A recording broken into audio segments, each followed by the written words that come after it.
Taarifa ile nilipata nikiwa niko nyumbani siku ya Jumapili, na hiyo ilikuwa ni baada ya kuwasiliana naye siku ya Ijumaa, kwa sababu nilimwalika Pilipili aje Jumamosi nyumbani kwangu. Nilikuwa na event ya kumpongeza kijana wangu amepata komunyo ya kwanza, na akanambia kumraba atakuwa na jukumu amemtight, ila ikiwa pamoja safari ya Dodoma ambako alikuwa anakuja Jumapili, na amekuja na akanambia kwamba akitoka huko Dodoma atarudi kwa ajili ya kumpatia dogo zawadi.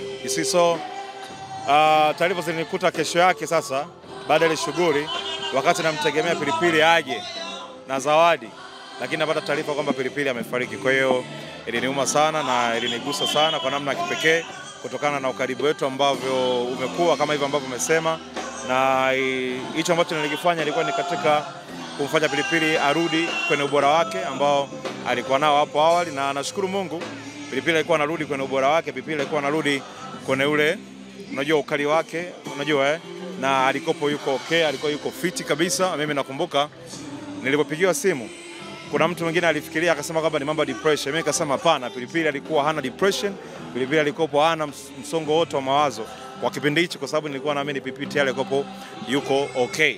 Sawa, kwa hiyo ni kitu ambacho kilinigusa kwa namna ya kipekee, na tuko hapa kusherehekea maisha yake kwenye safari yake ya mwisho tunapomwaga hapa nyumbani kwao sasa.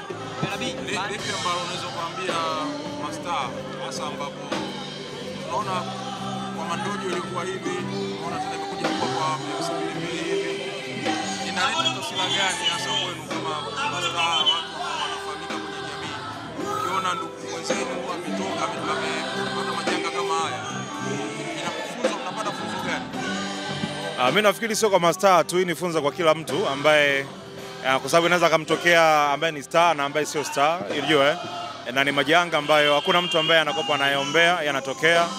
Kwa hiyo mimi cha kusema ni kwamba sisi tunapokuwa tuwe makini kwenye maisha yetu, kwa sababu binadamu sasa hivi tumekuwa watu wa ajabu sana. Unaweza kufikiri mtu ni rafiki yako, lakini unajua kumbe ndio huyo ndio adui yako.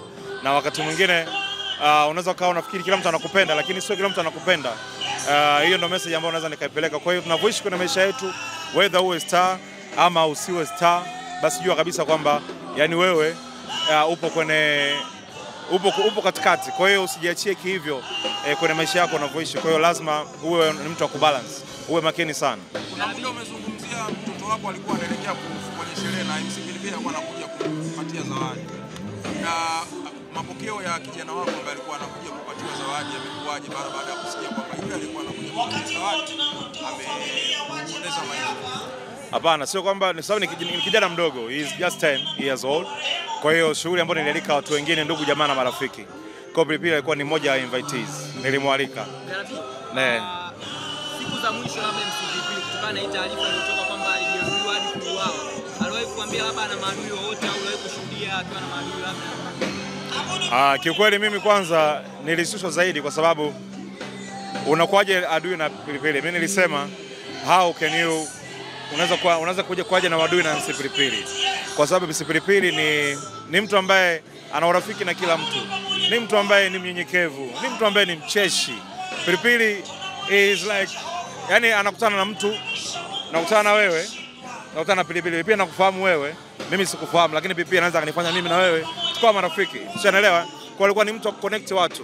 Pilipili anaweza kukaa na mwanasiasa, anaweza kukaa na msanii, anaweza kukaa na mtumishi wa Mungu, anaweza kukaa na mwanamichezo, na alikuwa ni mtu ambaye anajichanganya na kila mtu. You see, mimi unajua kupata taarifa ya msiba ni jambo moja, lakini kupata taarifa ya msiba kwamba Pilipili amefariki tena kwa kupigwa ndio kiliniuma zaidi, kwa sababu unampigaje Pilipili? Kwa nini umpige Pilipili? Kwa hiyo kuna time nafikiria kwamba kuna ile wakati anapigwa the way ambavyo pengine alikuwa labda anacheka, unajua so Pilipili is always smiling, you know, maybe he was smiling like bro niache la bro niache. So yani inauma sana. Mwisho alikuwa anaandika sana ujumbe wa kushukuru kwa mambo aliyofanyia. Ujumbe gani ukikumbuka alioandika unakuumiza sana? Kwanza mimi nilikuwa namkataza, kwa sababu ilifika time ikawa ni too much. Yani nilikuwa ukienda kwa mfano kwenye DM tunavyochati, zile message za collab ni nyingi sana, kwamba kila kiposti kitu labda nguo nimemvalisha labda ama aweke anaweke garabi. Kwa hiyo nikanaambia bana, pilipili zimekuwa nyingi sana, hemu kausha tufanye vitu vingine. Na Pilipili anakuambia mimi siwezi kuacha, na ikawa anaenda na kiposti anasema mimi siwezi kuacha. Yeye alikuwa ni mtu wa kushukuru sana. Pilipili ni mtu wa kushukuru sana. Mimi nakumbuka alinipigia simu wakati mwingine ananiambia, bro, unajua simu zinaita sana sasa hivi. Yaani na sijui jinsi ya kukushukuru kwa sababu simu zinaita tofauti ilivyokuwa. Sasa hivi ni Pilipili alikuwa ameshaanza, yaani alikuwa ameanza kujistabilize. Unajua ndio maana sasa Pilipili alikuwa okay. Katika message katika nyingi ambazo amezituma nyingi, nakumbuka ya mwisho